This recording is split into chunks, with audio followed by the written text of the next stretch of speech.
Saudara-saudari yang terkasih, jumpa lagi dalam Pelita Hati hari ini, Kamis dalam Oktav Paskah, 8 April 2021.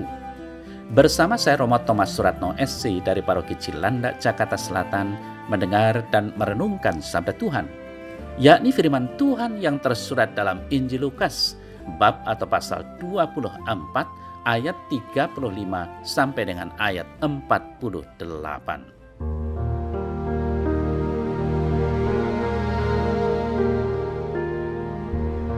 Kedua murid Emmaus itu menceritakan apa yang terjadi di tengah jalan dan bagaimana mereka mengenali Yesus pada waktu ia memecah-mecahkan roti. Sementara mereka bercakap-cakap tentang hal-hal itu, Yesus tiba-tiba berdiri di tengah-tengah mereka dan berkata kepada mereka, "Damai sejahtera bagi kamu." Mereka terkejut dan takut dan menyangka bahwa mereka melihat hantu. Akan tetapi ia berkata kepada mereka, "Mengapa kamu terkejut dan apa sebabnya timbul keraguan-raguan di dalam hatimu? Lihatlah tanganku dan kakiku. Aku sendirilah ini. Rabalah aku dan lihatlah. Karena hantu tidak ada daging dan tulangnya, seperti yang kamu lihat ada padaku." Sambil berkata demikian, ia memperlihatkan tangan dan kakinya kepada mereka. Ketika mereka belum percaya karena girangnya dan masih heran, berkatalah ia kepada mereka, "Apakah kamu punya makanan di sini?" Lalu mereka memberikan kepadanya sepotong ikan goreng. Ia mengambilnya dan memakannya di depan mata mereka. Ia berkata kepada mereka, "Inilah perkataanku yang telah kukatakan kepadamu ketika aku masih bersama-sama dengan kamu, yakni bahwa harus digenapi semua yang ada tertulis tentang aku dalam kitab Taurat Musa dan kitab Nabi-Nabi dan kitab Mazmur." Lalu ia membuka pikiran mereka sehingga mereka mengerti kitab suci.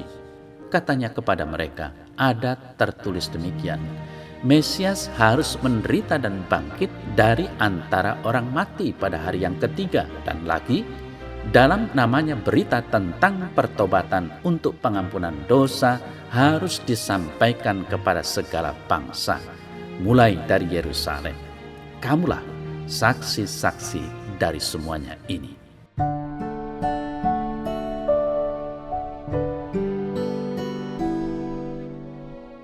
Saudara-saudari yang terkasih, panggilan dan perutusan dari Tuhan bagi semua orang yang percaya kepadanya adalah menjadi saksi Kristus yang bangkit.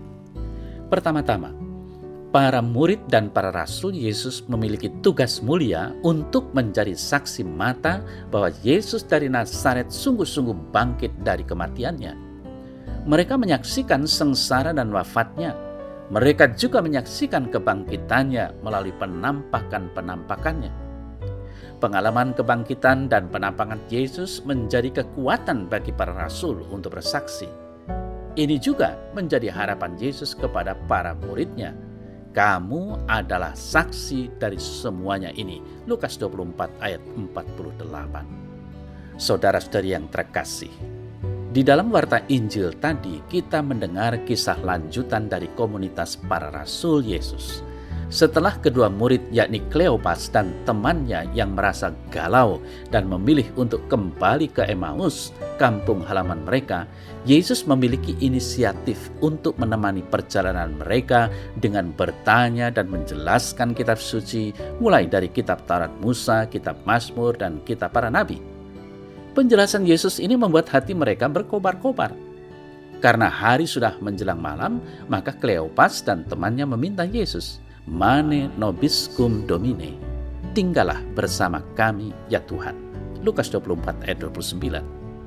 Saudara-saudari yang terkasih, reaksi dari Kleopas dan temannya adalah kembali ke Yerusalem untuk meneguhkan komunitas bahwa Yesus memang sungguh telah bangkit dan mereka mengenalnya pada saat pemecahan roti.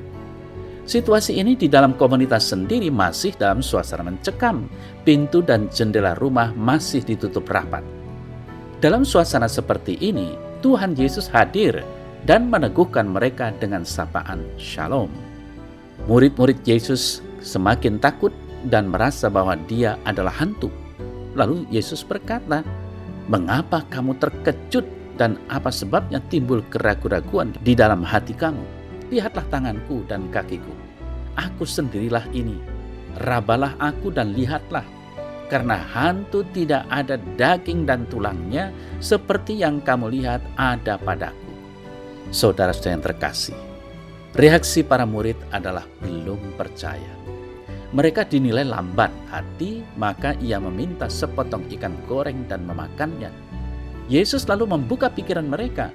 Penampakan Yesus di hadapan para murid ini membuka pikiran kita untuk mengerti bahwa Tuhan Yesus telah mengalahkan maut dan dosa. Segala penderitaan dan kemalangan dikalahkannya. Artinya bagi kita adalah setiap pergumulan, penderitaan, dan kemalangan akan berakhir. Tuhan akan meniadakan maut untuk selamanya.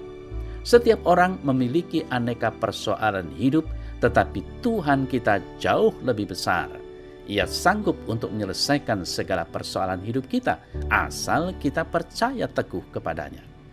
Saudara saya terkasih, Tuhan Yesus juga datang di saat kita bergumul dengan damai sejahteranya. Ia berkata, "Damai sejahtera bagi kamu."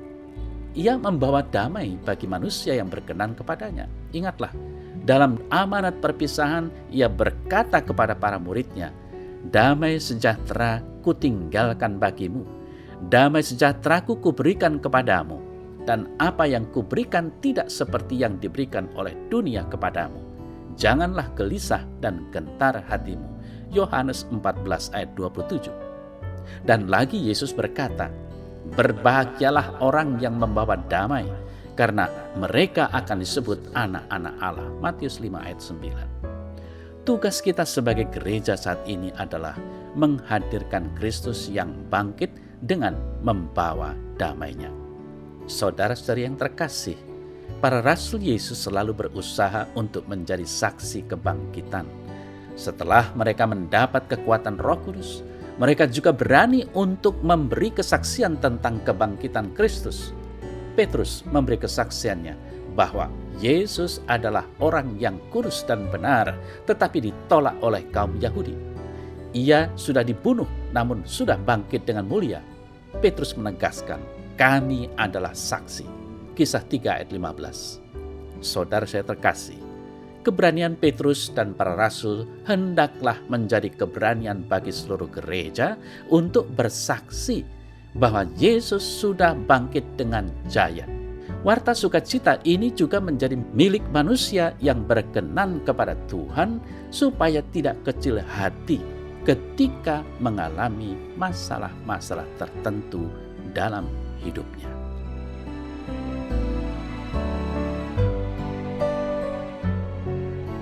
Dalam nama Bapa dan Putra dan Roh Kudus. Amin. Ya Tuhan Allah, bantulah aku untuk dapat bertumbuh dalam kasih-Mu.